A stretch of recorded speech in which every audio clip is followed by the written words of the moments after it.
예, 형제자매님들 안녕하세요. 필리핀 잘 다녀왔습니다. 영상 보니까 가고 싶죠? 기회가 되면은 가시면 좋겠습니다. 선교 이렇게 보고는 자세하게 드리지 않아도 밴드에 잘 올려져 있기 때문에 네이버 밴드에 가입되신 분들은 그걸 통해서 보시면 될 것 같고, 아직 밴드 가입이 안 되신 분들은 좀 어떻게 해야 될지 모르겠는데 어쨌든 알아서 해결하십시오. 예. 자, 하나님께 기도 드리겠습니다.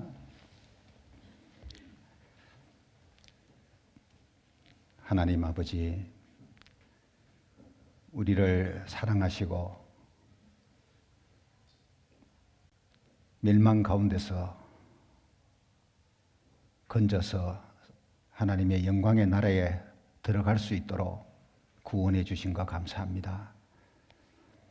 하나님의 자녀로서 이 땅에 사는 시간들을 어떻게 보내야 될지 항상 생각하면서 우리에게 허락된 날들이 얼마나 소중한지 기억하고 헛되이 보내지 않도록 일깨워 주시기를 바랍니다.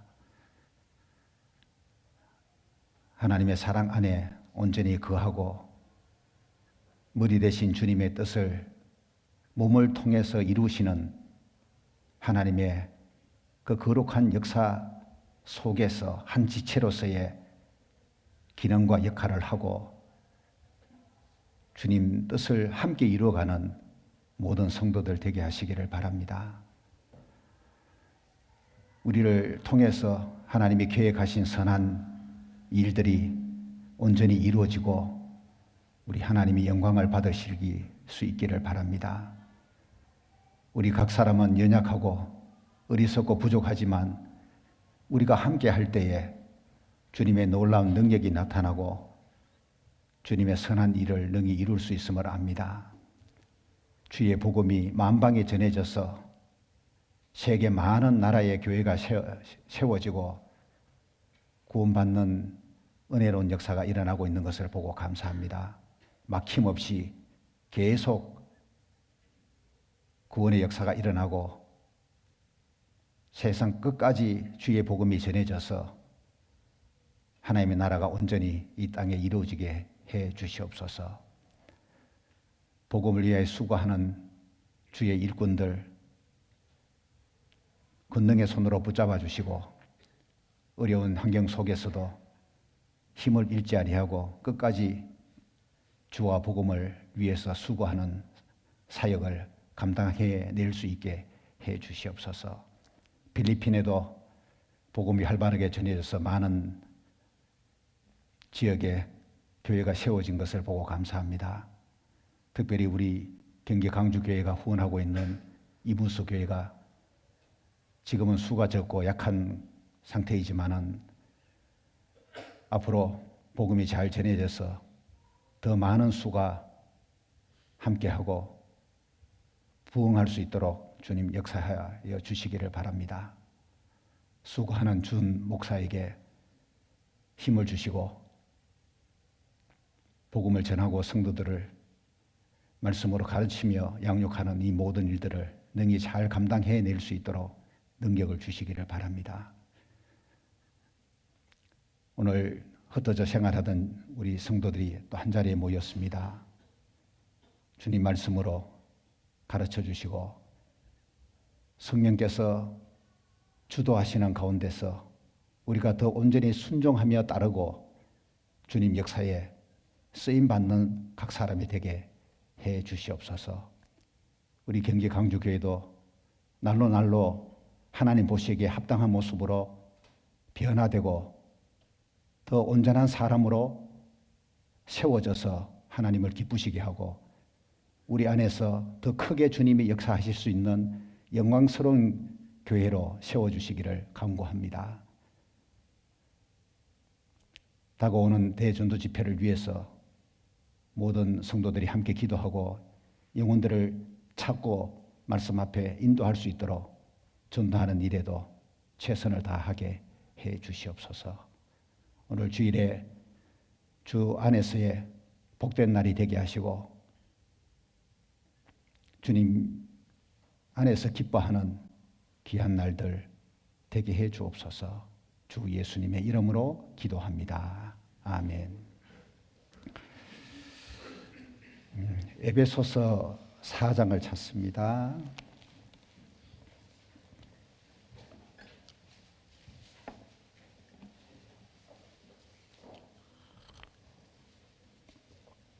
에베소서 4장 4절부터 6절입니다. 에베소서 4장 4절부터 6절. 몸이 하나이요 성령이 하나이니 이와 같이 너희가 부르심의 한 소망 안에서 부르심을 입었느니라. 주도 하나이요 믿음도 하나이요 침례도 세례도 하나이요 하나님도 하나이시니 곧 만유의 아버지시라. 만유 위에 계시고 만유를 통일하시고 만유 가운데 계시도다. 됐습니다. 지금 영상에서도 조금 소개됐듯이 필리핀이 지금 활발하게 전도가 되고 있는데 현재 74개 교회가 있고 50개 선교회가 있습니다. 뭐 교회하고 선교회하고의 차이가 뭐냐 하면은 수의 차이라기보다는 전도인이 파송된 곳은 교회이고 전도인이 없이 모임을 갖고 있는 곳은 선교회고 그렇습니다. 그래서 이게 현지 전도인들이 더 많이 세워져야지만 이 선교회에도 전도인을 보낼 수가 있을 것 같은데 그 일꾼이 많이 이제 필요로 하고 있는 상황입니다. 국내에 한국의 선교사가 20명이고 그 현지에 이제 세워진 전도인이 48명이고 그렇습니다. 합치면 68명인데 전도인이 파송된 교회가 74명이니까 한 명이 한 개 교회만 맡고 있는 게 아니고 두 개를 맡고 있는 경우도 이제 있다는 얘기가 되는 거예요. 이무수 교회는 2021년 10월 달에 자립을 했는데 그 이무수 가보니까 숫자가 아주 적습니다. 성인들이 한 25명 정도 된다고 하는데 주일에 뭐 이렇게 한 20여 명씩 이렇게 모이는 것 같고 그래서 이번에 우리 이제 선교 봉사 팀이 이무수에 가서 뭘 이렇게 한 것이 아니고 수가 워낙 적고 그 자체적으로 뭔가 하기가 어렵기 때문에 마닐라 중앙교회에서 그 저녁에 세 차례 생활 집회를 하고 주일에도 이무수 성도들이 마닐라 중앙교회당으로 와서 함께 말씀 배우고 하는 시간을 가졌습니다. 실제로 이 전도 집회는 현지의 전도인이 제일 잘합니다. 그냥 그 언어로 설교를 하기 때문에 통역을 거치지 않고 집회를 가능하기 때문에 제일 효과적이라고 할 수 있고 이게 통역을 통해서 전도 집회하면은 새로 듣는 사람들이 뭐 좀 어려움이 있어요. 저도 이제 생활 집회도 통역을 통해서 이루어졌는데 통역하신 선교사님이 한국의 선교사님인데 거의 따갈로그를 현지 못지않게 잘하는 분이에요.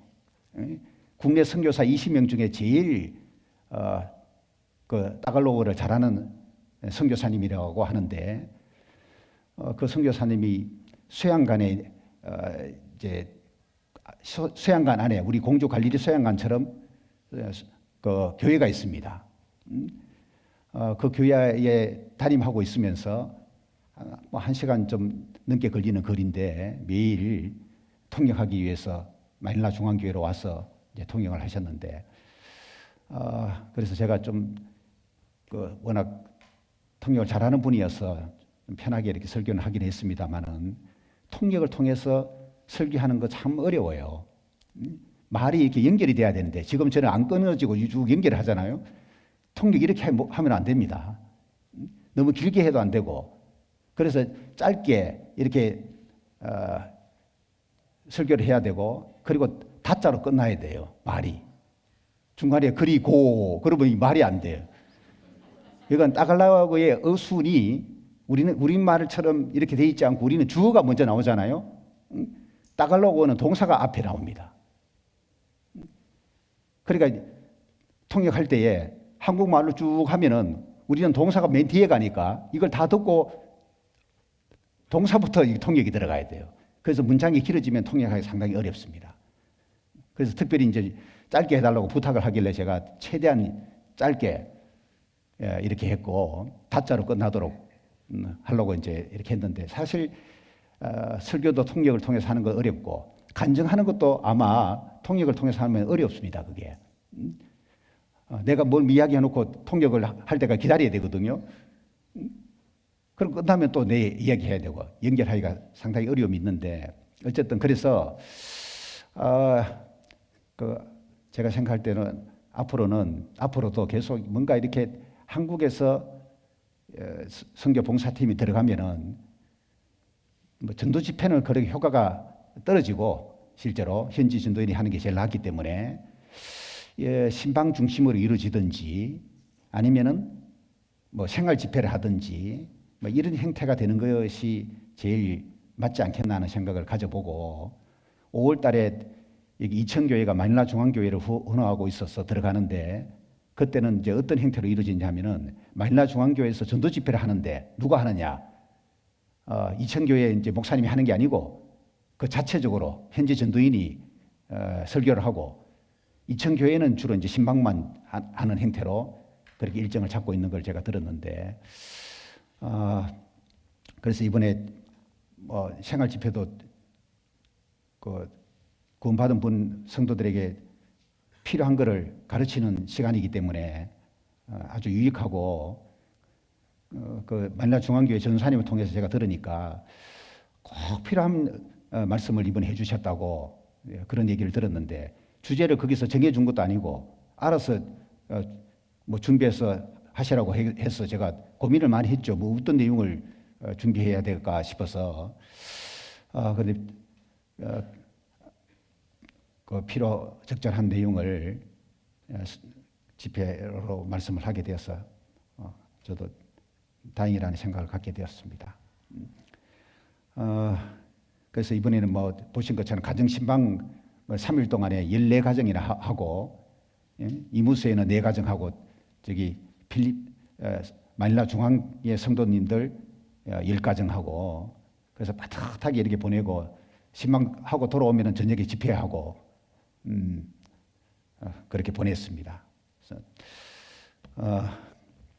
그 이무수 성도들하고는 뭐 필요한 부분만큼만 교제는 했습니다만은 조금 아쉬운 것은 이무수에서 같이 체류하면서 더 긴밀하게 교제 나누는 시간을 갖지 못한 것에 대한 아쉬움은 있고 지금 이제 이게 후원이 어떻게 구성되어 있냐 하면은 그 현지 전도인이 20명이고 교회는 뭐 74개나 되니까 그죠?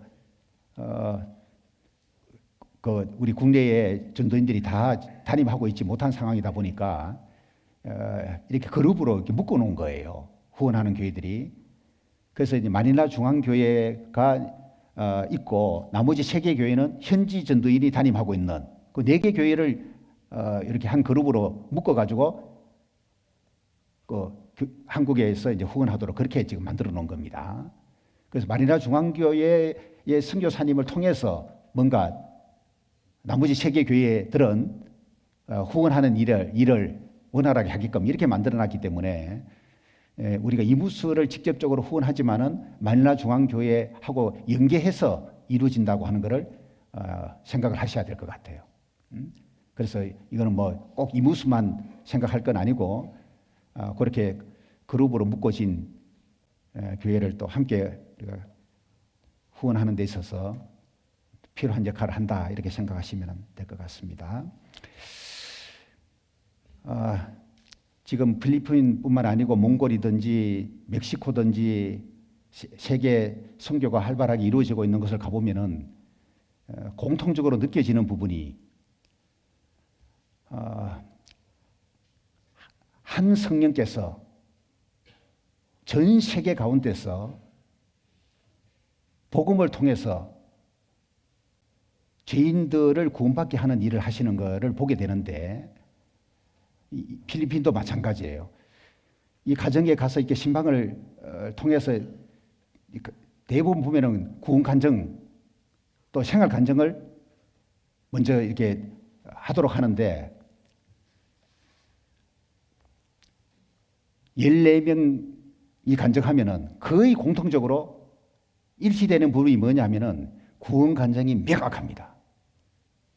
이 한국에서 이게 좀 이렇게 못 들어보는, 옛날에는 많이 들어봤지만 요즘에는 이 한국에서 뭐 구원 간증 이렇게 들어보면 그죠, 이렇게 명확하게 자세하게 듣기가 어렵거든요.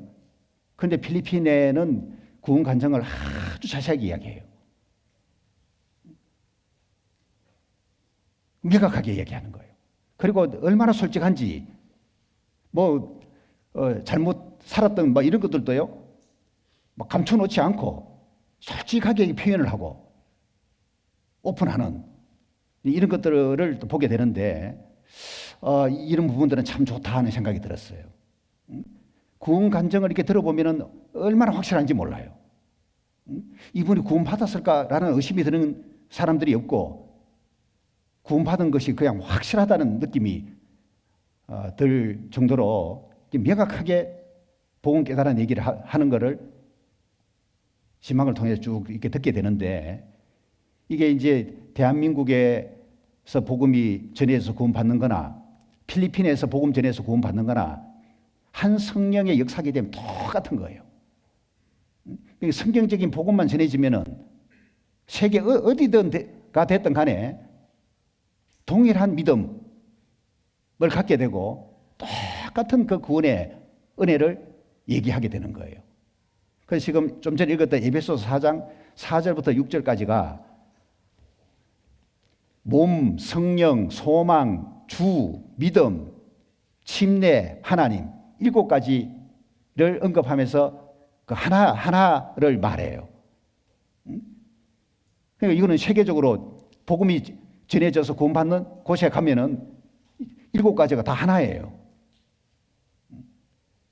그리고 6절에 보시면은 하나님도 하나이시니 곧 만유의 아버지시라, 만유 위에 계시고 만유를 통일하시고 만유 가운데 계시도다. 이 말씀이 조금 이제 어려울 수가 있는데, 이거 뭘 말하냐면은 하나님은 모든 것에 편재해 계신다. 편재란 말은 안 계시는 곳이 없다. 모든 것이 하나님이 계신다. 이제 그런 의미인데, 만유는 모든 것으로 이해하시면 돼요. 하나님은 모든 것 위에 계시고 모든 것을 통하여 계시고 모든 것 안에 계신다. 이런 말이에요. 그래서 하나님이 계시는데 over all, through all, in all. 그러니까 대한민국에 계시는 하나님이 필리핀에도 계시니까 그것이 복음만 제대로 전해지면은 성령의 역사가 나타나서 구원받는 사람이 이제 생겨나는 거예요. 고린도전서 12장입니다. 고린도전서 12장 12절 13절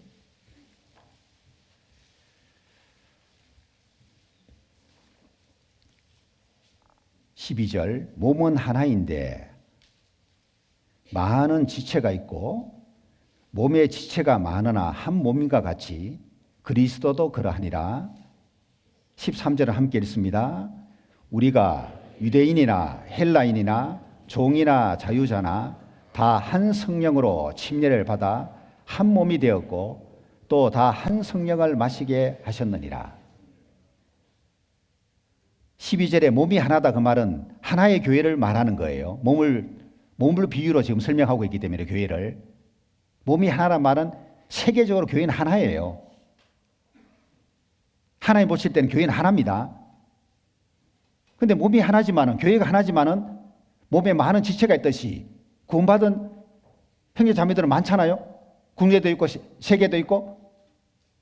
그런데 우리가 떨어져서 이렇게 생활하고 있을 뿐이지, 사실상 하나님 볼 때는 하나의 교회에, 그리고 전 세계 모든 구원받은 사람들이 몸에 하나의 그 몸 안에 붙어 있는 지체로 보시는 거예요. 그래서 선택받은 유대인이나 이방인이나 또 종이나 자유자나 다 한 성령으로 한 몸이 된 거다. 그래서 지금은 이제 한 곳에 이렇게 한 몸이 한 곳에 함께 모이지 못하지만은 천국 가면은 다 한 곳에 모이는 거예요. 천국이 뭐 두 개가 아니고 하나니까. 하나의 교회가 하나님 나라에 다 모이게 되는 거예요. 그때 하나님 나라가 이제 완성된다고 할 수 있는데, 그래서 이런 말씀 볼 때마다 한 성령으로 이제 한 몸이 된 것이 국내만을 이야기하는 게 아니고, 우리 뭐 경기 강주 교회 식구들만 이야기하는 게 아니고, 세계적으로 구원받은 모든 사람을 가리키는 의미로 이해를 하고 보시는 게 좋아요. 그래서 어디를 가나 구원받은 것이 확실하다면은 우리는 어떤 개념을 가져야 되느냐? 몸이 하나인데 거기에 붙어 있는 지체로 인식을 하는 게 맞단 말이에요. 나도 몸의 한 지체인데 필리핀에 구원받은 형제자매도 그 몸에 붙어 있는 지체예요. 그래서 크게 소중하고 한 몸 안에 붙어 있는 지체다 보니까 교제가 되는 거예요. 머리 대신 주님 안에서 교제하면 교제가 되는 거예요. 그러니까 통하고, 말이 안 통해서 그러지. 참 이게 뭔가 간증 들어보면은 마음과 마음이 이렇게 연결되는 것이 생기고 이해가 되고 공감이 되고, 때로는 야, 한국 형제 자매보다 신앙이 더 좋구나, 이분들이. 더 마음이 순수하고 주님을 사랑하는 마음이 더 많고, 가족이라고 하는 이게 얼마나 가족의 유대라고 하는 것이 필리핀은 아주 강합니다. 그래서 가족 전도에 대한 막 이 열정이요, 한국보다 훨씬 더 하다는 생각이 들더라고. 그리고 대부분 이게 이제 전도되는 과정 보면은 가족 전도부터 시작되는 거예요. 어디가 됐든 간에. 만일나 중앙에서 누가 구원받잖아요. 그럼 자기 부모나 형제들이 살고 있는 곳이 있습니다. 그럼 거기 가서 전도하는 거예요. 그러면 그분들이 구원받아, 가족이. 그 가족이 또 다른 사람 전도해가지고 그 교회가 생겨나는 거예요. 대부분 이런 형태로 전도가 이루어지는 것을 보게 되는데, 참 전도하고자 하는 마음이 큽니다. 우리가 배워야 되겠더라고, 그거. 여건이 너무 지금 어려워서 그러지, 진짜 순수하고 주님을 위한 열정이 대단하다는 걸 이렇게 보게 됐는데, 이무수는 시골이 아니고 인구가 50만이 넘는 도시예요. 우리나라 같은 경우는 시골은 전도가 좀 어렵거든요. 나이 드신 분들이 많이 살고 있기 때문에 도시가 훨씬 더 전도가 잘 됩니다. 그런데 이 이무수는 좀 필리핀은 반대예요. 도시는 전도가 어렵고 시골 쪽이 전도가 더 잘 된대요. 그 이무수가 좀 도시다 보니까 이게 전도하는 게 어려운가 봐요. 그 준 목사님이 21년도 이제 여기 자립하면서 옮겼는데, 옮기기 전에 있었던 그 교회에서는 좀 시골 쪽인데 전도가 아주 활발하게 이루어졌대요.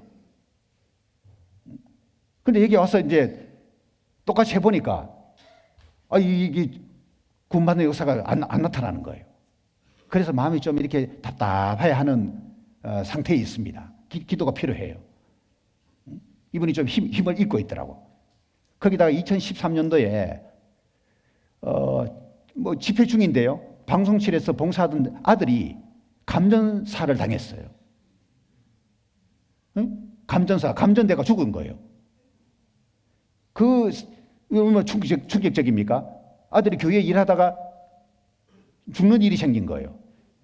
그래서 그게 아마 정신적인 충격이 온 것 같습니다. 그 이후부터 이제 좀 정신적으로 좀 병이 와가지고 치료도 받고 약도 먹고, 그러면 지금 세월이 좀 꽤 지났는데도 완전히 나아진 건 아닌 것 같아요. 이 보면은 쭉 가끔 이렇게 얼굴이 어두워 보이고 그런 것들이 보이는데, 막 전도라도 활발하게 되면은 또 그게 잊혀질 수 있을 텐데, 이 막 원하는 대로 전도도 안 되죠.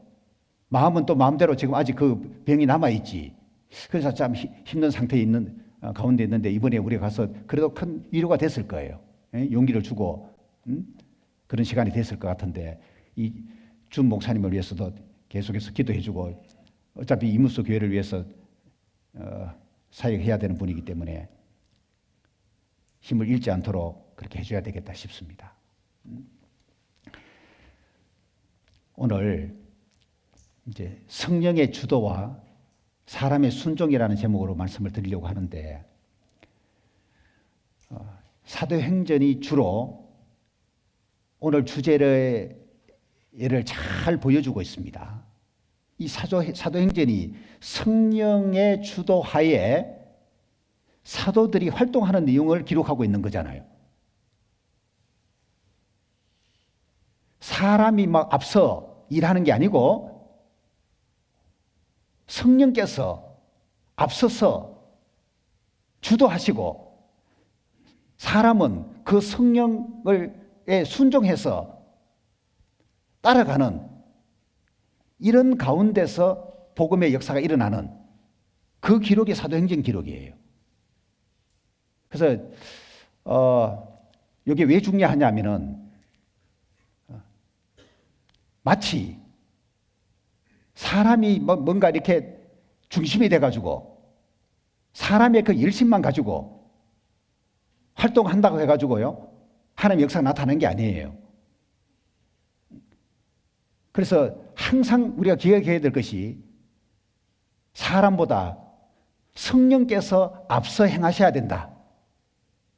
사람이 뭔가 주도해서 주님 일하는 게 아니고 성령께서 주도하시고, 사람은 그 성령 뒤를 따라가면서 순종하는 걸 해야 된다. 이거를 기억하고 교회 일을 하셔야 됩니다. 그래서 오늘 이제 사도행전 안에서 이 성령이 어떻게 주도하고 그 가운데서 사람을 통해서 일하시는지를 살펴보게 될 텐데, 그 가운데서 교회가 설립되고 복음이 확장되고, 그리고 이 구원의 복음이 땅끝까지 전파되는 그 과정들이 쫙 나오는 거예요. 사도행전 보기 전에 먼저 로마서 8장을 보겠습니다. 그 앞에 로마서 8장.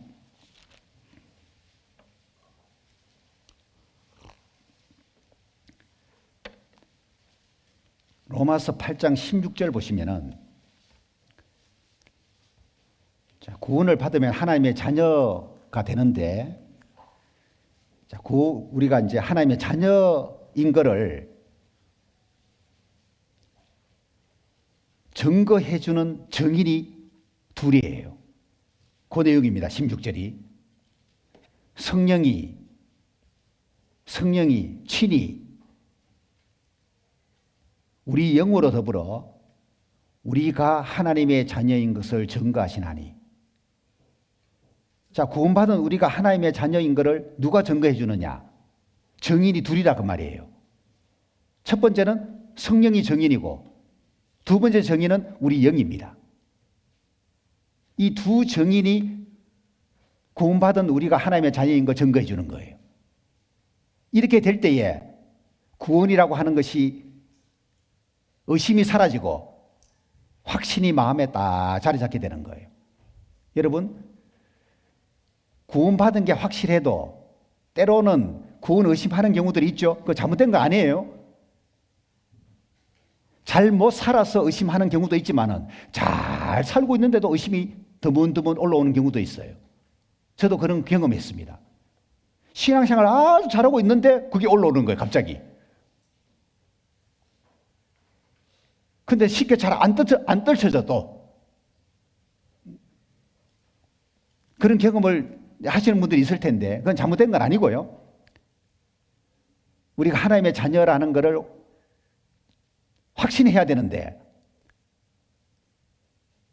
정인이 둘이라 그 말이에요. 첫 번째 정의는 성령이고 두 번째 정의는 우리 영입니다. 우리 영. 성령 자신이 우리 영과 함께 우리가 하나님의 자녀인 걸 증거한다는 뜻이거든요. 그래서 성령을 통해서 구원받은 것이 아닌데도 하나님의 자녀라고 막 그저 우기는 사람 있잖아요. 기독교인들은 다 자기가 하나님의 자녀라고 확신하는 사람들이에요. 그거는 성령이 정인으로 증거해 주는 건 아니잖아요.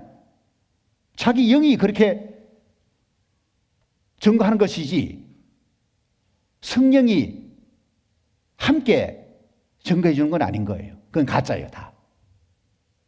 그래서 진짜 하나님의 자녀인 것이 되기 위해서는 누가 정인으로 증거해 줘야 되느냐? 성령께서.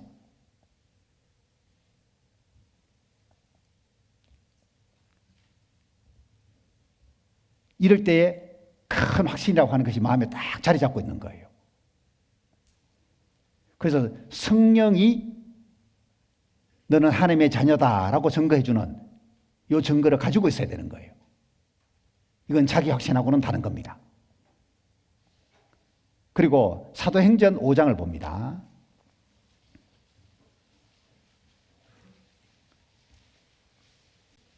사도행전 5장 29절부터 보시면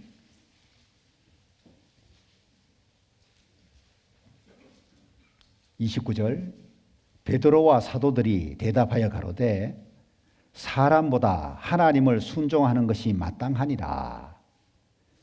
너희가 나무에 달아 죽인 예수를 우리 조상의 하나님이 살리시고 이스라엘로 회개케 하사 죄의 사함을 얻게 하시려고 그를 오른손으로 높이사 임금과 구주를 삼으셨느니라. 32절을 함께 했습니다.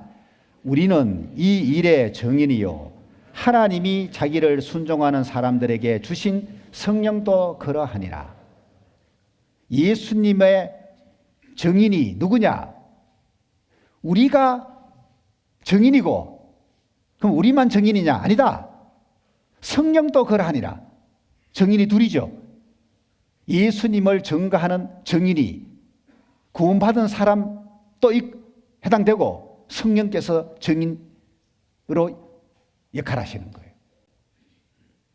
내 혼자만 증인이 아니고 성령이 함께 증인으로 일하시는 거예요.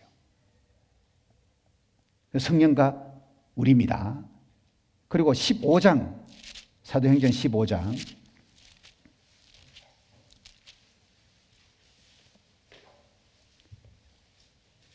전도할 때에 내 혼자 누구를 전도하러 이제 다니더라도 우리가 뭘 생각해야 될까요? 내 혼자가 아니고 옆에 성령이 증인으로 같이 가는 거예요. 둘입니다, 둘. 그러면 훨씬 더 힘이 날 거예요. 성령이 증인으로 함께 동행하신다는 걸 기억하면서 전도하셔야 된단 말이에요. 15장 28절을 보시면은 여기 성령과 우리는 이 요긴한 것들 외에 아무 짐도 너희에게 지우지 아니하는 것이 가한 줄 알았노니 우상의 제물과 피와 목매어 죽인 것과 음행을 멀리할지니라. 이에 스스로 상가면 잘 되리라. 평안함을 원하노라 하였느니라. 예루살렘 총회에서 사도들과 장로들이 모여가지고 이방인 중에 구원받은 교회에 지켜야 될 규례를 정하는데 그리고 그거를 전달한 거예요. 구원받은 사람이 지켜야 될 규례가 정해지고 그게 이제 전달되는 이 내용들도 눈에 보이는 건 사람이 하는 것처럼 보이지만은 눈에 보이지 않는 성령께서 그 가운데서 함께 하시는 거예요. 그래서 28절에 성령과 우리는 이라고 말하고 있는 거예요. 우리는 예루살렘 교회 사도와 장로들, 이 규례 정한 건데, 사실 규례 정한 건 사람이 하는 거잖아요. 그죠? 그런데 그 가운데에 성령께서 함께해서 정한 거기 때문에 이 규례를 전달받는 사람이 뭘 인식을 해야 되느냐? 이 모든 것 이렇게 정하거나 하는 것이 사람이 한 건 맞지만은 사람만 한 게 아니고 성령이 그 가운데 함께 계셔서 정해진 거라는 걸 의식하는 게 필요해요. 그래서 의도적으로 성령과 우리라고 언급을 하는 거예요. 성령 생각해야 된다 그 말이에요. 보셔요, 여러분. 교회 중대사를 전도인하고 봉사위원들이 보세요. 의논해가지고 정합니다. 대부분. 사람이 교회적으로 필요한 것들을 의논해서 정하는 거 맞죠? 그런데 사람만 그 가운데서 계획 세우고 어떤 걸 결정한다고 생각하기보다는 그 가운데 성령께서 교회에 필요해서 그 가운데 함께 뭔가를 정하는데 계신다는 걸 생각하고 그러면 받아들이기 훨씬 쉬워요. 그리고 막 따질 필요도 없고 왜 이렇게 했냐 저렇게 했냐 뭐 문제 삼을 필요가 없어요. 성령을 의식하지 않기 때문에 눈에 보이는 것은 인간밖에 안 보이니까 내 생각하고 뭔가 다르면은 이게 잘못한 것처럼 자꾸 생각이 들어버리는 거예요. 그래서 우리가 항상 성령이 주도하는 가운데서 뭔가 계획이 되고 정해지는 것을 생각하는 게 좋아요. 그리고 사도행전 8장을 보시면은 사도행전 8장 빌립을 에티오피아 네시에게 복음 전하도록 보내는데 누가 시키는지를 보세요. 29절에 성령이 빌립더러 이르시되 이 병거로 가까이 나아가라 하시거늘 빌립이 달려가서 선지자 이사야의 글을 읽는 것을 듣고 말하되 읽는 것을 깨닫느뇨. 빌립에게 누가 가라고 지시했습니까? 성령께서 지시한 거예요. 이런 일이 지금 이렇게 있지는 않죠. 그죠? 이 당시에는 이런 일이 실제로 있었던 거예요. 성령의 음성이 빌립에게 들린 거예요. 그리고 가고 싶든 안 가고 싶든 상관없이 성령께서 가라고 하는데 빌립이 어떻게 해야 돼요? 가야 되는 거예요. 사마리아 성에서 복음 전하던 빌립이 그 대중들을 향해서 복음을 전하던 빌립이 이제 이 한 개인 광야 길로 가서 한 개인에게 전도하러 가라고 성령께서 지시해요. 가야 돼요, 안 가야 돼요? 가야 돼요. 그래서 이 시대처럼 직접적으로 성령께서 뭐 가라고 하시는 음성이 들린 건 아니지만은 복음 전하는 일 가운데서, 그죠? 전도하는 일 가운데서 분명히 성령이 주도하는 것은 있다. 이거는 우리가 인지하는 게 필요해요. 그리고 성령이 뭐 귀에 들리도록 말씀해 주는 건 아니지만은 우리 양심 속에 누군가가 자꾸 떠오르고 자꾸 그 사람에게 가서 전도해야 될 생각이 자꾸 올라오고 만나야 되겠다고. 그죠? 그러면 그것이 곧 내 양심 속에 성령께서 가라고 지시하는 것일 수도 있다는 얘기예요. 그럴 때 순종하는 게 필요해요. 빌립이 순종했기 때문에 에티오피아 내시가 구원받는 거예요. 그래서 뭔가 자꾸 어떤 사람 전도를 두고 눌림이 온다. 가라는 지시일 수 있어요. 순종해 보세요. 그런 좋은 결과가 생겨날 수 있습니다. 13장, 사도행전 13장 1절에 안디옥 교회에 선지자들과 교사들이 있으니 고 바나바와 니게르라 하는 시므온과 구레네 사람 루기오와 분봉왕 헤롯의 젖동생 마나엔과 및 사울이라. 2절 주를 섬겨 금식할 때에 예배와 봉사를 가리킵니다. 할 때에 성령이 가라사대 내가 불러 시키는 일을 위하여 바나바와 사울을 따로 세우라 하시니 이에 금식하고 기도하고 두 사람에게 안수하여 보내니라. 안디옥 교회에 있었던 바나바와 사울을 성령이 따로 세워놓고 이 둘을 전도를 위해서 파송하는 거예요. 4절 보십시오. 두 사람이 성령의 보내심을 받아 실루기아에 내려가 거기서 배 타고 구브로에 가서 살라미에 이르러 하나님 말씀을 유대인의 여러 회당에서 전할새 요한을 수종자로 두었더라 그러죠. 바나바와 사울을 전도를 위해서 파송하기 위해서 둘을 따로 구별해서 세운 것이 성령이고, 성령의 보내심을 받아서 두 사람이 실루기아로 내려갔다. 전도 파송을 누가 한 거예요? 사람이 한 게 아니고 성령이 한 거예요. 그래서 선교사로 이렇게 파송되는 과정에도 다 100% 그런 건 아니지만은 성령의 주도 가운데서 이루어지는 경우들이 많아요. 우리 교회는 본인이 자원해서 결정하는 이런 경우가 뭐 이제 원칙으로 정해져 있는 거는 맞습니다. 총회에서 막 이렇게 하기보다는 1차 원칙은 자원하는 거예요. 그런데 요즘은 자원하는 사람, 선교사 자원하는 사람이 워낙 없다 보니까 보내야 될 사람은 많고 보내달라고 막 간청을 하는데 갈 사람이 없다 보니까 총회에서 이제 전화가 이렇게 와요. 응? 저도 몇 번 전화 받았어요. 이제 이게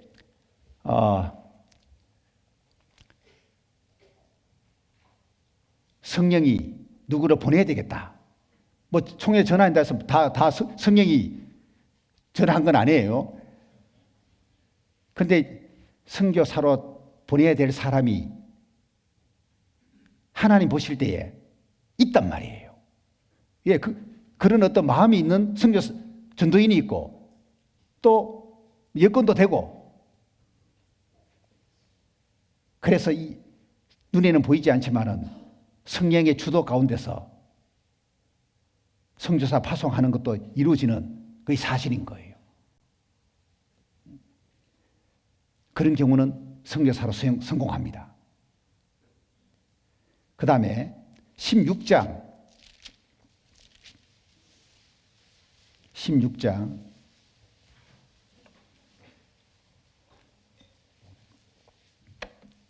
6절입니다. 성령이 아시아에서 말씀을 전하지 못하게 하시거늘 부르기아와 갈라디아 땅으로 다녀가 무시아 앞에 이르러 비두니아로 가고자 애쓰되 예수의 영이 허락지 아니하시는지라. 무시아를 지나 드로아로 내려갔는데 밤에 환상이 바울에게 보이니 마게도냐 사람 하나가 서서 그에게 청하여 가로되 마게도냐로 건너와서 우리를 도우라 하거늘 바울이 이 환상을 본 후에 우리가 곧 마게도냐로 떠나기를 힘쓰니 이는 하나님이 저 사람들에게 복음을 전하라고 우리를 부르신 줄로 인정함이라 그러죠. 원래 사람이 계획한 거는 아시아 쪽이었는데 하나님의 계획은 아시아가 아니고 유럽 쪽이에요. 여기 마게도냐하고 유럽이잖아요. 그래서 사람이 계획한 방향하고 다르게 그 방향을 바꿔가지고 가게 한 거예요. 그 과정에서도 6절에 보니까 성령이 아시아에서 말씀을 전하지 못하게 하시거늘 이라고 말했어요. 그러면 이 성령이 지금 직접 나타나서 말씀을 하셨다든지 여기는 그런 의미는 아니에요. 상황 자체가 아시아로 가려고 하는데 상황이 그렇게 원활하게 안 되는 거예요. 자꾸 뭔가 막히는 거예요. 그래서 방향이 유럽 쪽으로 이게 바뀌어지는 거예요. 이것 역시 선교의 방향도 성령이 주도한다는 걸 알 수 있는 거예요. 그리고 사람이 순종하는 거예요. 사람이 계획하는 건 분명히 필요하지만은 사람이 앞서가지고 뭔가 일하는 것이 아니다.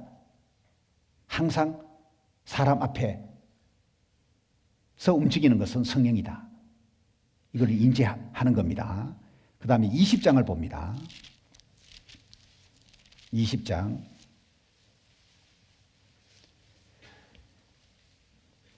이제 바울이 밀레도에서 에베소에 있는 장로들을 불렀어요. 그리고 이 장로들에게 당부하는 내용이 쭉 17절부터 쭉 나오는데 더 이상 바울이 이제 에베소에 사역을 할 수 없기 때문에 바울 떠난 이후에 에베소 교회가 염려가 됐던 거예요. 그래서 장로들 불러놓고 지도자들이니까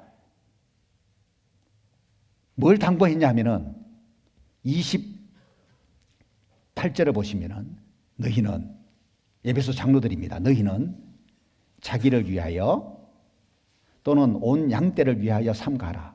삼가라면 주의하란 말이에요. 에베소 장로들에게 당부하는 거예요. 너희 자신을 위해서도 앞으로 주의해야 하고 온 양떼는 뭡니까? 에베소 성도들이죠. 에베소 성도들을 위해서도 너희가 주의해야 된다. 주의해야 될 걸 말하고 그러면서요 성령이 저들 가운데 성도들 가운데 장로들 너희로 감독자를 삼고 하나님이 자기 피로 사신 교회를 치게 하셨느니라. 이 장로들이 왜 자기를 위해서도 주의해야 하고 성도들을 위해서도 주의해야 하냐 하면은 성령께서 이들에게 감독자로 삼은 거예요. 그래서 뭘 하게 한 거예요? 하나님이 자기 피로 사신 교회를 돌보게 한 거예요. 그러니까 여러분 성도들을 돌보는 위치에 있는 분들은 생각해야 될 것이 두 가지예요. 그 위치에 그 위치에 직분을 누가 주셨냐? 성령께서 주시는 거예요. 성령이 에베소 성도들 중에서 장로로 합당한 사람들 감독자로 세운 거예요. 아마 이들의 지금 장로로 세워진 이 사람들이 성도들을 이렇게 돌보거나 필요한 말씀을 가르치거나 하는 일을 하기에 적격한 사람이었기 때문에 세운 거예요. 그럼 사실 에베소 교회 성도들 중에서 장로 세운 거는 누가 세웠을까요? 누가 세웠을까요? 바울이 세운 거예요. 그런데 바울이 지금 장로들에게 하는 말이 내가 세웠다고 말하지 않고 성령이 너희로 감독자로 삼은 거다. 성령이 세운 거다. 라고 말하고 있는 거예요. 그게 사람이 한 게 아니다 그 말이에요. 사람을 필요한 자리에 세워서 일하게 하는 것도 사람이 하는 거는 맞지만은 성령의 주도 가운데서 이루어지는 거라는 걸 인지하는 게 필요해요.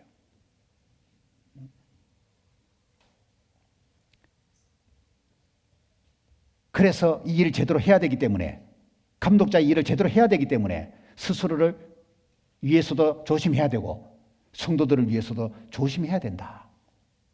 그 말을 지금 하고 있는 거예요.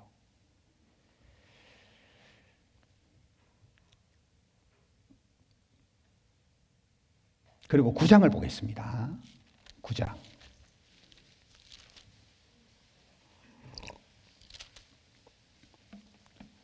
오늘 말씀의 포인트는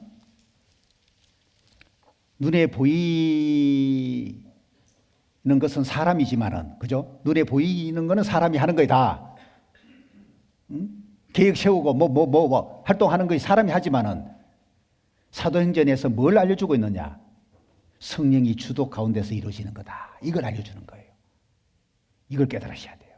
오늘날 교회도 마찬가지예요. 눈에 보이지 않는 성령의 주도를 항상 기억을 하고 일하는 사람도 그걸 인식하고 일해야 되고 성도들도 그걸 함께 생각을 하셔야 된단 말이에요. 9장에 보시면은 가장 바람직한 교회의 모습이 여기 나옵니다. 9장 31절. 그리하여 온 유대와 갈릴리와 사마리아 교회가, 유대에도 복음 전해서 교회가 세워지고 갈릴리에도 교회가 세워지고 사마리아에도 교회가 세워졌습니다. 그러니까 유대, 갈릴리, 사마리아에 세워진 교회가 평안하여 든든히 서가고 주를 경외함과 성령의 일으로 진행하여 수가 더 많아지니라. 이들 교회가 정체된 상태가 아니고 수가 더 많아지니라. 확장돼 갔죠. 예? 예? 수가 더 많아지니라. 이게 뭐예요? 전도가 되고 있는 거예요. 구원받는 사람 수가 더 많아졌다 그 말이잖아요.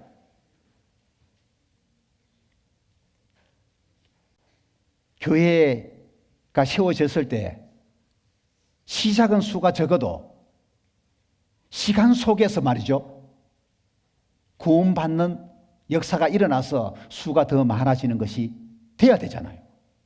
어느 교회가 됐든 간에. 우리 경기 강주교회도 마찬가지고 전도가 안 되면 수가 더 많아지기가 어려운 그게 사실이고, 근데 전도가 안 되는데 수가 많아지네? 그런 경우는 어떤 경우예요? 이사 오는 경우예요. 신도시가 되니까 막 주변에서 막 이사 오네? 서울에서 이사 가고. 1년에 100명씩 수가 늘어나는 경기도에 어느 교회가 있어요. 이 얘기 들어봤더니만 그렇게 이사를 많이 온다요. 자체적으로 전도가 되는 것도 있겠지만 이사 오는, 매주 이사 오는 사람들이 아마 어느 교회인지 가늠할 거예요. 아는 분들은. 그래서 1년에 100명씩 행해난대요. 그거 말고 그건 특수한 경우고, 전도해서 구원받는 사람이 생겨나야지 대체적으로 수가 많아지는 거예요. 우리 경기 강주도 좀 이사 온 분이 계시지만은 감사합니다. 이사 와주셔서. 일꾼이 이사 오면 그 교회에 큰 힘이 됩니다. 솔직히. 저는 이사 와가지고 수가 많아지는 걸 그렇게 원하는 건 아니에요. 나쁜 건 아니에요, 또. 뭐 기분 나쁘진 않지만은 그거보다도 우리가 전도해서 여기 사는 사람들 구원받게 하는 것이 더 중요하고, 근데 일꾼은 좀 이사 와줬으면 좋겠다 싶어요. 자, 그거는 일꾼은 보살펴야 될 사람 말고 일꾼 이사 오면 훨씬 교회가 좋습니다. 일꾼이 부족하기 때문에 항상. 어쨌든 교회는 수가 더 많아지는 결과가 생겨나야 돼요. 그런데 보세요. 그 수가 많아지는 결과가 생겨나기 위해서 4가지 조건을 지금 이야기하고 있는 거예요. 갖춰야 될 4가지 조건. 뭐예요? 첫 번째가 평안하여 그랬죠. 이게 영어 성경에 보면은 화평을 누린다고 번역을 했어요. 평안하다는 말이. 성도들이, 구원받은 성도들이 첫 번째 뭐 하고 있냐? 화평을 누리고 있는 거예요. 예? Enjoy the peace예요. 화평을 누리는 거예요. 이게 첫 번째 있어야 돼요. 이 말은 뭐예요? 교회 안에 뭐가 있어요? 화평이 있다고, 피스가 있다고. 평화. 다툼이 있고 분열이 있고 시기가 있으면 이 화평은 깨어지게 돼 있어요. 화평을 누릴 수가 없어요. 그리고 구원받은 사람이 이게 함께 하면은, 모임 가운데 오면은 그 안에 화평이 있으니까 화평을 누리는 거예요. 그 다툼이 있으면 마음이 불안해요. 교회에 오면 뭔가 불편해요. 어떤 경우는, 심한 경우는 조바조바해요. 어떤 경우는. 이것도 무슨 일이 일어난 거 아니야? 이래가 무슨 화평을 누리냐고요. 구원받은 지 오래된 분이다. 새신자든 상관없이 이 교회에 오면은 마음이 편안해야 돼요. 그게 바로 화평을 누리는 거예요. 그러면은 오고 싶겠어요? 안 오고 싶겠어요? 교회가 화평을 누리는 분위기면은 오고 싶지 어떻게 안 오고 싶겠냐고요. 그리고 전도하고 싶은 마음도 더 많이 일어납니다. 교회가 화평 가운데 있기 때문에 걱정을 낳는 거예요. 내가 누가 전도해가지고도 실족할 염려를 하지 않아요. 그런데 교회가 막 문제가 있고 시끄러우면은 전도할 마음이 약해지게 돼 있어요. 왜? 내가 전도해가 누가 구원 받으면은 이거 신앙생활 잘 할 거라는 기대를 못 하는 거예요. 그래서 전도할 마음도 약해진다니까요, 그게. 그래서 첫 번째 조건이 교회는 화평을 누려야 돼요.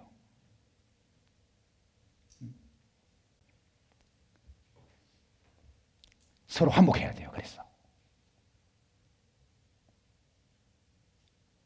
그죠?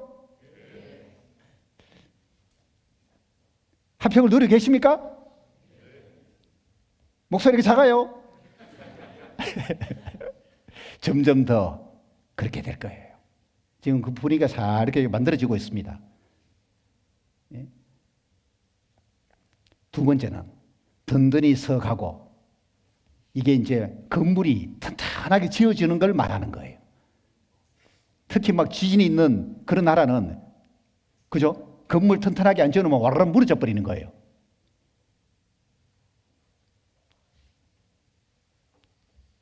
웬만한 지진 일어나도 무너지지 않을 정도로 건물을 튼튼하게 지어지는 것처럼 교회가 튼튼하게 세워져야 되는 거예요. 반석 위에 막 견고하게 세워져야 되는 거예요. 그런 경기 강주 교회가 돼야 돼요. 말씀 위에 견고하게 세워져야 돼요.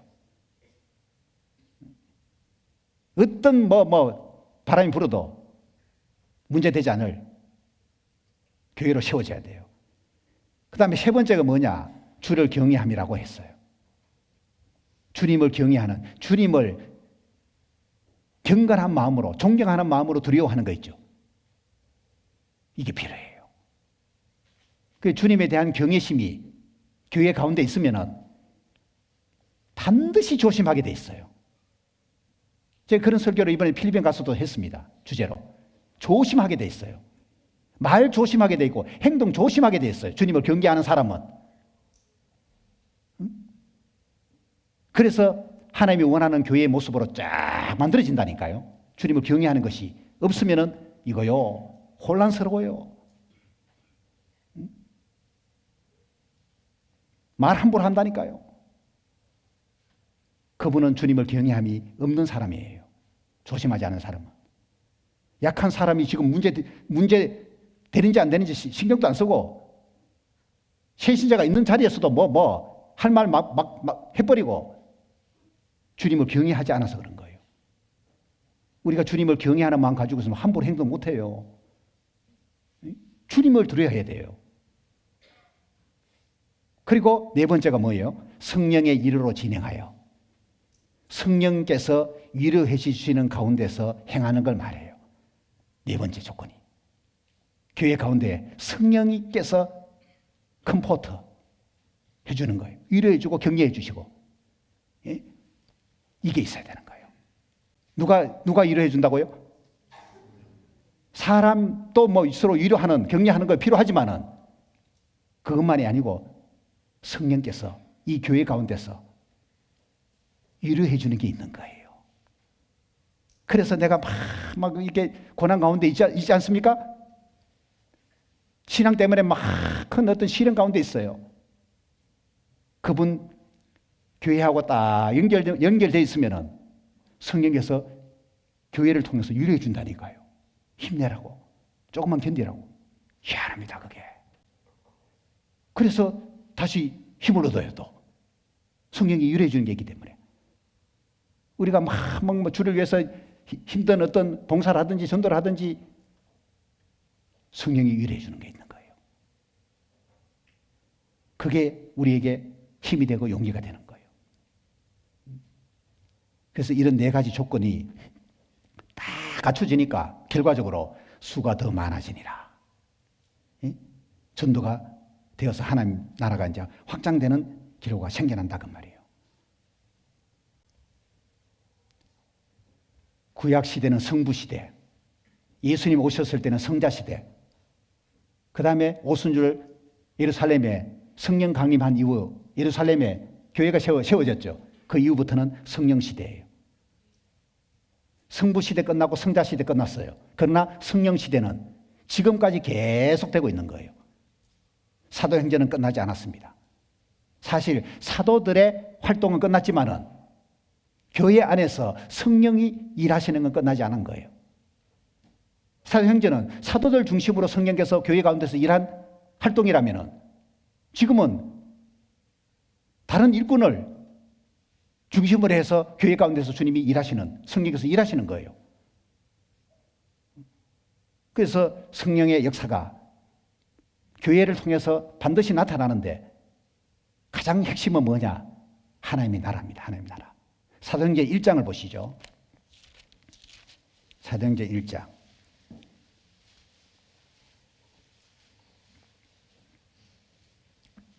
부활하신 예수님이 40일간 제자들과 함께하면서 가르쳤습니다. 그리고 성천하고 10일 지나가지고 부활하신 지 50일째 되는 날에 오순절이 그잖아요. 그게 성령이 강림한 거예요. 부활하신 예수님이 40일 동안 뭐 하셨냐? 제자들과 함께 있다니까요. 1장 보십시오. 3절 해 받으신 후 십자가에 달려 죽으신 걸 말하죠. 또한 저희에게 확실한 많은 증거로 친히 사심을 나타내사 부활하셨어요. 40일 동안 저희에게 보이시며 하나님 나라의 일을 말씀하시니라 그랬죠. 부활하신 예수님이 40일 동안 제자들과 함께 하면서 뭘 가르쳤냐? 하나님 나라의 일을 가르쳤다. 주제는 하나님 나라예요. 여러분, 그 사도행전의 기록이 하나님 나라에 관한 언급으로 시작해가지고 끝나는 것도 뭐예요? 끝나는 거 빨리 볼까요? 끝나는 거 사도행전 28장.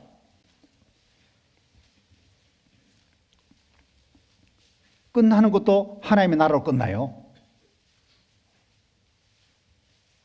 30절에 바울이 온 이태를 자기 셋집에 유하며 자기에게 오는 사람을 다 영접하고 담대히 하나님 나라를 전파하며 주 예수 그리스도께 관한 것을 가르치되 그 많은 사람이 없었더라. 끝도 이렇게 나오는 하나님 나라. 그 시작과 끝이 하나님 나라에 관한 언급이 이게 우연이 아니다 그 말이에요. 그래서 오늘날 교회 가운데 성령께서 하시는 일이 하나님 나라의 일이다. 그래서 교회 시대의 방향은 하나님 나라의 확장이다. 이거를 말해주고 있는 거예요. 하나님 나라 확장이 교회의 방향이에요. 그리고 확장을 위해서 필요한 조건들을 빨리 갖춰야 돼요. 그래야지만 수가 더 많아지니라. 구원의 역사가 일어나는 거예요.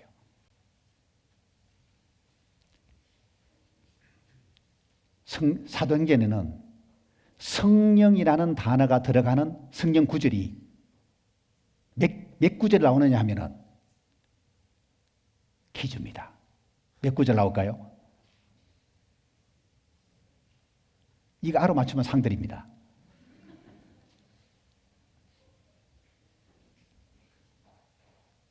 상 드린다니까 막 이야기해봐요. 예? 누구? 뭐라고 했는데 금방 알려드릴게요. 성령이라는 단어가 들어가는 성경 구절이 사도행전에만 9절이 나옵니다. 많죠?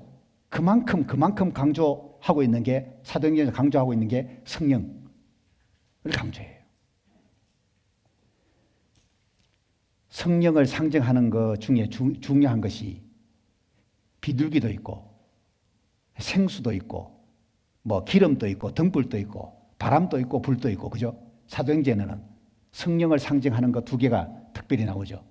바람하고 불이잖아요. 사도행전 2장을 봅니다.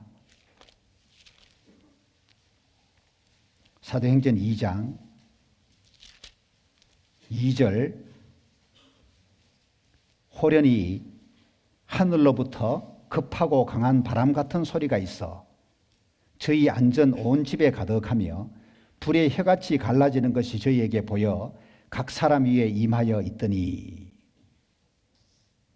자, 이 성령이 오순절에 강림하셨는데 어떻게 설명했냐? 급하고 강한 바람 같은 소리 그랬어요. 이 뭘까요 이게? 강한 바람이 으르렁거리는 듯한 소리, 그런 뜻이에요. 응? 들어보셨습니까? 강한 바람이 이렇게 불 때에 들리는 소리가 으르렁거리는 듯한 소리가 들리는, 그걸 말해요. 성령 강림할 때 그게 들린 거예요. 그리고 불의 혀같이 갈라지는 것이 보였다. 성령 강림하는데 성령 자체가 보이는 것은 불가능한 것이고, 소리가 막 강한 바람이 머르렁거리는 것 같은 소리가 들리고, 귀에는, 눈에는 뭐가 보이느냐 하면 불의 혀같이 갈라지는 게 보이는 거예요. 불길이 막 솟아오르는 것 같은, 혀들이 갈라지는 것처럼 막 그런 게 보인 거예요. 이 성령이 계시다는 것을 알려주려고 이렇게 보여준 거예요. 들리고 보여준 거예요. 자, 그래서 성령이 오순절에 강림을 이제 하셔서 마가다락방에 있었던 120명이 성령 받게 되고, 그리고 2장 4절에 보시면은 저희가 다 성령의 충만함을 받고 성령이 말하게 하심을 따라 다른 방언으로 말하기를 시작하니라 그랬죠. 성령이 강림해서 성령 충만을 받게 되고 성령이 말하게 하심을 따라 다른 방언으로 말하기 시작했다. 이 외국어를 성령 받는 사람이 막 이야기를 하는 거예요. 이렇게 해서 이제 구원받는 사람이 생겨나고 교회가 이제 시작이 된 거예요. 자, 그리고 사도행전 8장을 보십시다. 자, 여기에 대해서 정확하게 알고 있는 분도 계시지만은 혹시 모르고 있는 분도 계실 수가 있는데, 사도행전 읽어보면 조금 의문이 들 수 있습니다. 이게 14절 보시면은 예루살렘에 있는 사도들이 사마리아도 하나님의 말씀을 받았다 함을 듣고 베드로와 요한을 보내매 빌립이 사마리아에 가서 복음 전해서 구원받는 사람이 생겨났단 말이에요. 그 소식을 예루살렘에 있는 사도들이 들은 거예요. 그래서 예루살렘 교회가 대표로 누구 보냈느냐? 베드로와 요한을 사마리아에 보낸 거예요.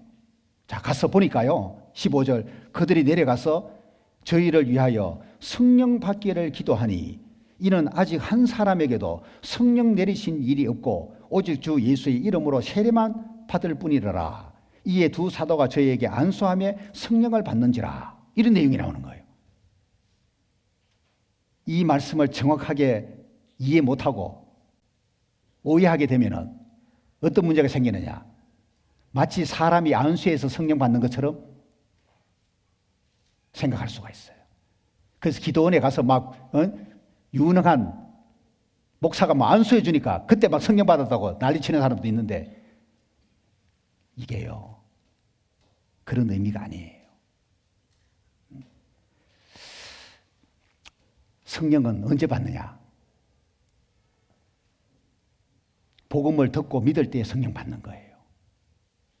그러면 지금 사마리아에 빌립이 가서 뭐 했냐? 복음 전했지 않습니까? 그럼 이들이 복음을 듣고 믿을 때 이미 구원받은 거예요. 구원받을 때 성령을 같이 받은 거예요. 이미 성령을 받은 상태에 있는 거예요, 이들이. 그런데 15절에 베드로와 요한이 성령 받기를 기도하니 이에 두 사도가 저희에게 안수함의 성령을 받는지라. 이거 뭔 말이에요?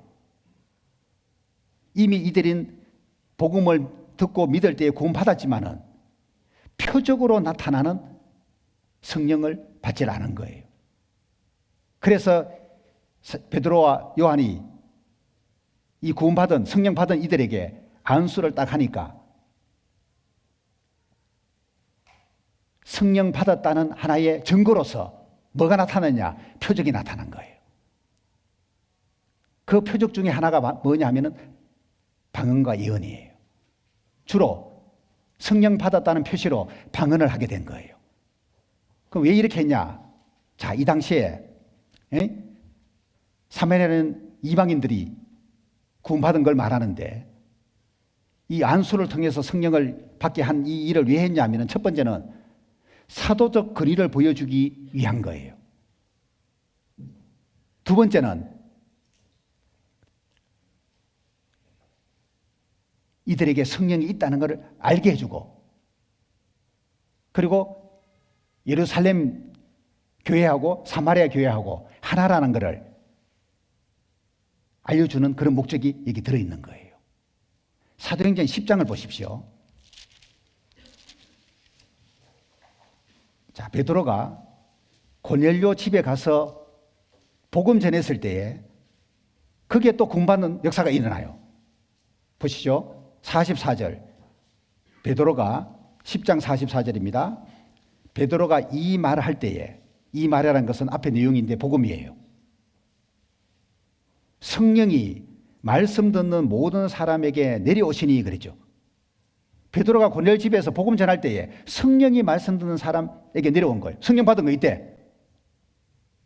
그런데 45절에 보니까 베드로와 함께 온 할례 받은 신자들이 이방인들에게도 성령 부어 주심을 인하여 놀라니.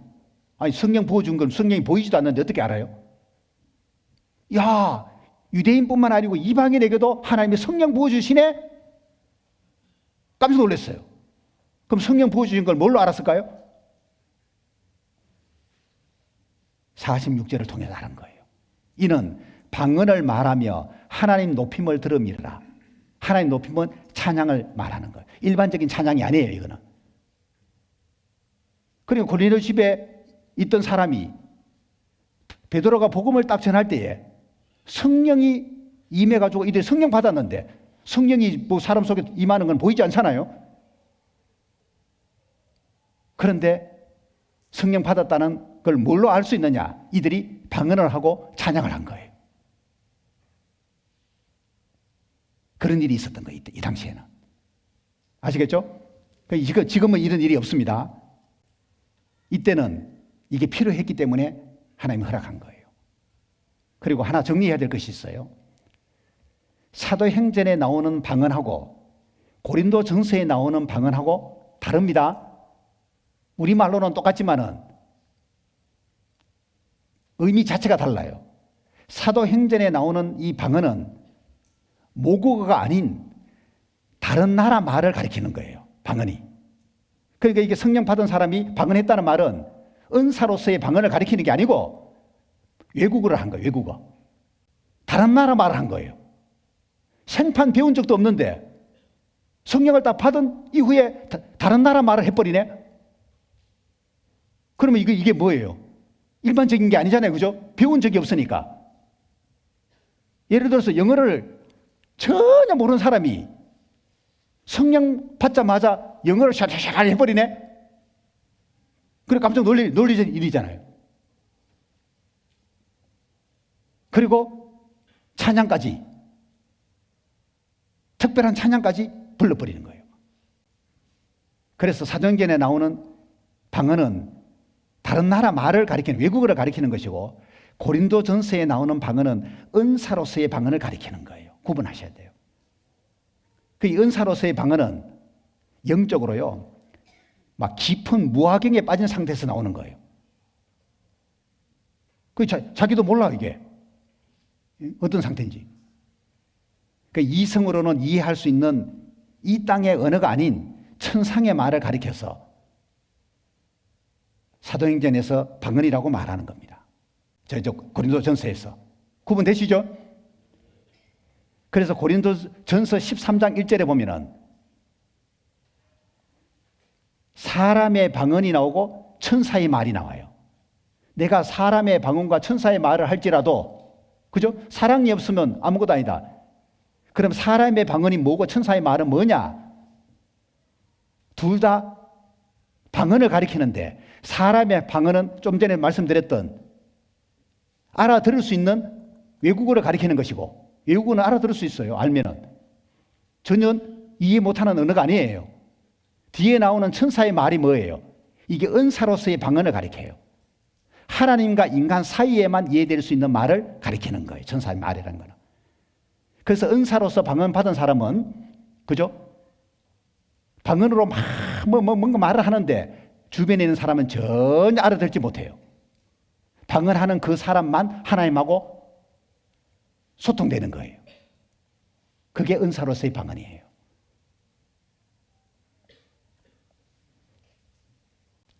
그런데 현 시대에는 그런 은사로서의 방언도 필요하냐? 필요 없어요. 성경을 통해서 충분히 하나님과 교제할 수 있기 때문에 그런 은사로서의 방언을 통해서 하나님하고 소통할 필요가 없다. 말씀 안에서, 성경 안에서 교제가 되기 때문에 그렇게 이해하시면 되고, 또 하나 정리합시다. 사도행전 19장. 사도행전 19장. 자, 여기 보면은 바울이 에베소에서 12사람을 만났어요. 이들에게 물어봤습니다. 2절에요. 가로되 너희가 믿을 때에 성령을 받았느냐? 물어봤어요. 그랬더니 대답이요. 아니라 우리는 성령이 있음도 듣지 못하였다. 성령 받았냐고 물어보니까, 여러분 구원 받았냐고 묻는 거나 성령 받았냐고 묻는 건 똑같죠, 그죠? 에베소 12사람에게 지금 바울이 성령 받았냐고 물어봤어요. 근데 이들이 아니다, 우리는 성령이 있는 것도 모르고 있다. 그러면 너희들 물어봤어요. 3절에 바울이 가로되 그러면 너희가 무슨 세례 받았느냐? 가로되 요한의 세례로다 그랬어요.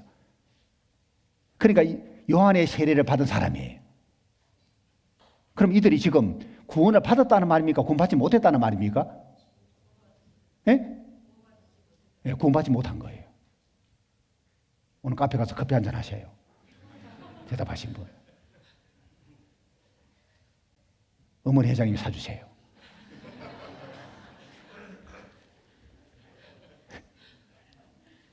대답 잘하면 손해볼 거 없어요. 구원받지 못한 거 이들이. 그래서 4절에요. 바울이 가로되 요한이 회개의 세례를 베풀며 백성에게 말하되 내 뒤에 오시는 이를 믿으라 하였으니 이는 곧 예수라 하거늘, 예수님을 빌어서 전한 거예요. 그랬더니만 저희가 듣고 뭘 들었을까요? 바울이 전해준 예수 그리스도의 복음을 듣게 된 거예요. 이때. 그리고 이들이 이때 구원받은 거예요. 구원받다는 말은 성령 받은 거예요. 이때 성령 받은 거예요. 그리고 주 예수의 이름으로 세례를 받고, 6절 보셔요. 복음을 듣고 이들이 구원 받았어요. 성령 받았어요. 그리고 침례까지 받았어요. 그리고 6절에 바울이 그들에게 안수했어요. 그랬더니만 성령이 그들에게 임하심으로 방언도 하고 예언도 하니 모두 12사람쯤 되더라. 이들이 듣고 할 때, 복음 들을 때 성령이 임한 거예요, 사실은. 그런데 안수함에 성령이 그들에게 임했다는 말은 표적을 가리킨다 그 말이에요. 응? 보세요. 성령이 임할 때는 이들에게 방언, 예언이라는 표적이 안 나타났어요. 복음 듣고 성령 받을 때는. 안수 딱 하니까 비로소 방언과 예언하는 표적이 나타난 거예요. 그러니까 우리 시대는 성령 받았다는 증거로 이런 표적 필요 없죠. 방언하고 예언하고 필요가 없는 거예요. 이 당시에는 성령이 있다는 것을 알려주기 위한 목적으로 이런 표적이 필요했던 거예요. 자, 이렇게 정리하면 될 것 같고, 나머지 이제 내용 좀 간단하게 보면은, 자, 사도행전에 이제 중심이 성령이니까, 성령의 주도니까 뭔가 이렇게 성령하고 연결해가지고 뭐 지혜라든지 믿음이라든지 기쁨이라든지, 그죠? 이게요, 성령하고 전부 연결시켜 놓은 걸 알 수 있어요. 이것만 좀 찾아보겠습니다. 사도행전 6장을 보시면은 3절에, 6장 3절에 형제들아 너희 가운데서 성령과 지혜가 충만하여 칭찬 듣는 사람 7을 택하라. 이제 7 집사 세우는 과정에서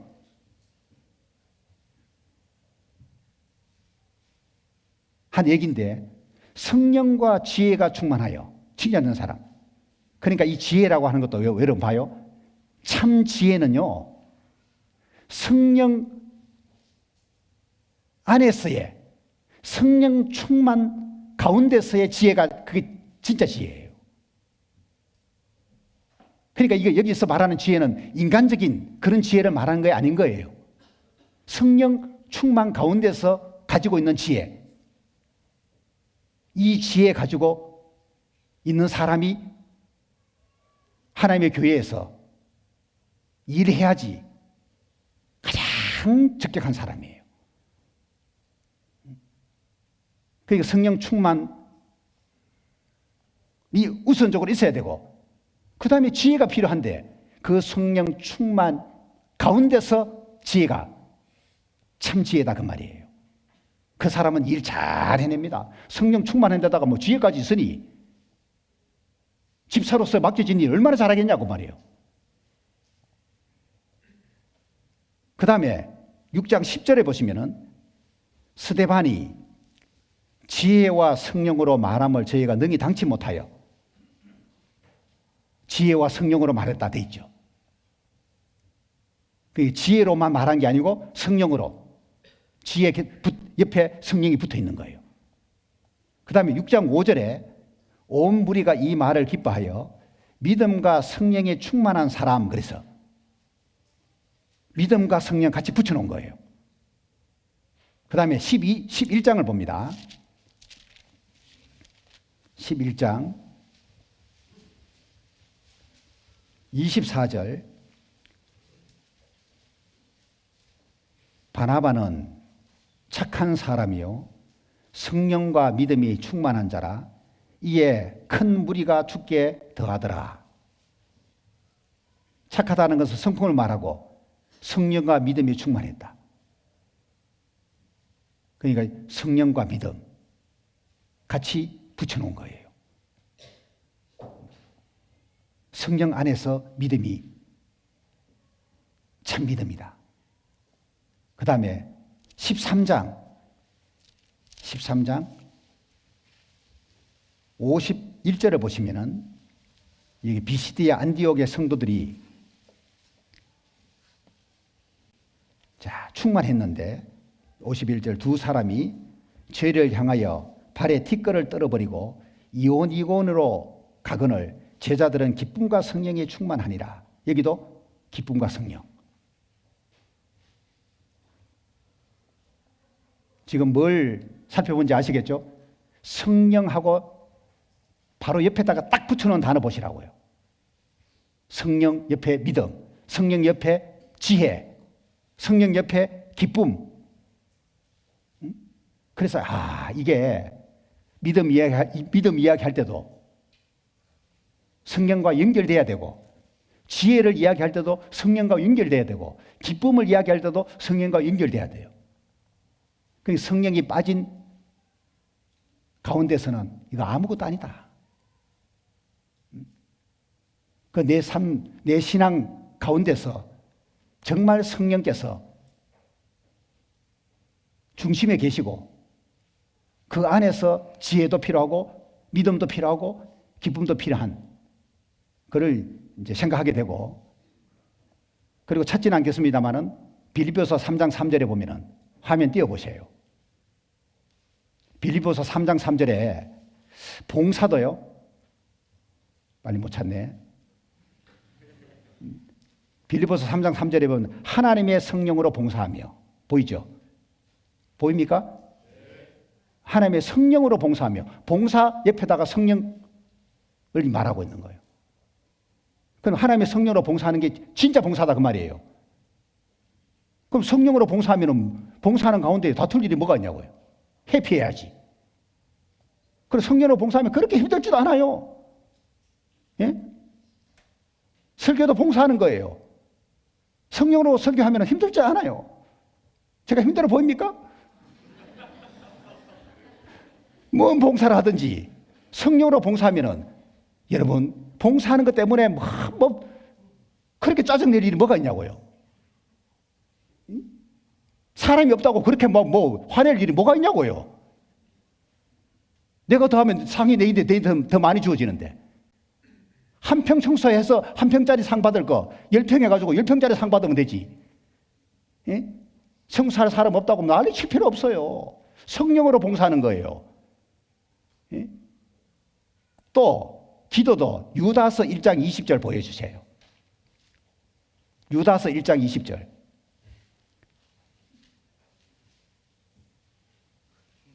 빨리 안 되는구나. 미안합니다. 시간이 걸리는구나. 나는 제깍제깍 되는 줄 알았어요. 방송 시절에도 성령으로 봉사해야 되겠어요. 기도도 성령으로 기도하며. 그죠? 교제는 그럼 교제는 성령으로 교제 안 하면 될까요? 빌립보서 2장 1절. 빌립보서 2장 1절.